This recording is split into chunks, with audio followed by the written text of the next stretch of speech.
Ces soldats ne voulaient pas sauver la nation. Ils voulaient juste voir ce qu'elle donnerait sans défense. Aujourd'hui, on parle d'une blessure brève mais profonde, d'un pays qui a vacillé en silence, et d'hommes qui ont cru pouvoir plier l'histoire avant d'être brisés par elle. Nous sommes en décembre 2025, au Bénin. Le lieutenant-colonel Tigri n'est pas n'importe qui, ancien du groupement d'élite, passé par la garde présidentielle, un militaire qui connaît les couloirs, les protocoles, les accès. S'il y a quelqu'un qui peut tester un État, c'est lui. Et cette nuit-là, il décide de le faire.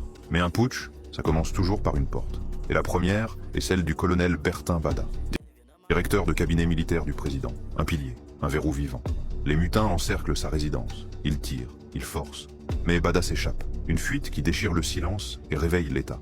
Sa femme, elle, n'a pas cette chance. Elle succombe à ses blessures. Deuxième cible, le chef d'état-major, le général Abou Issa. Cette fois, ils réussissent. Ils le capturent. Troisième cible, le colonel Faïzou Gomina, chef de la garde nationale. Un autre symbole, un autre verrou, arraché, capturé.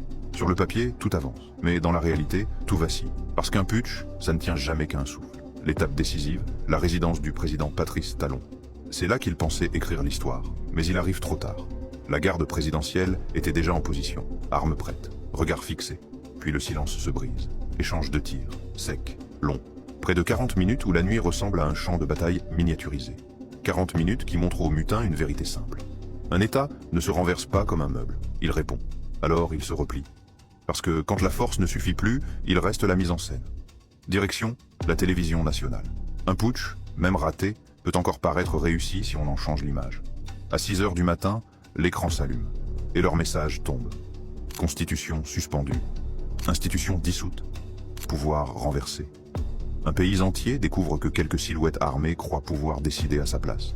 Imaginez, vous dormez, vous vous réveillez, vous pensez à votre journée. Et votre télé vous annonce que la République a changé de pilote pendant la nuit, sans débat, sans vote, sans vous. Mais la réalité, elle, ne dort pas. Les loyalistes encerclent, les unités avancent.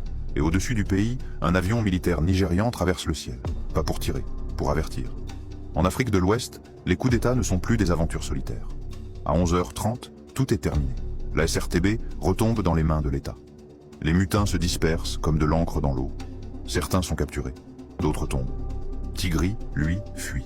Toujours fascinant de voir à quelle vitesse les hommes qui veulent prendre un pays courent quand le pays répond.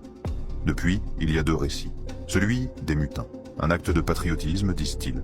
Celui de l'État, une trahison claire, nette, froide, qui ne restera pas impunie. Le dossier avance, les responsabilités s'empilent.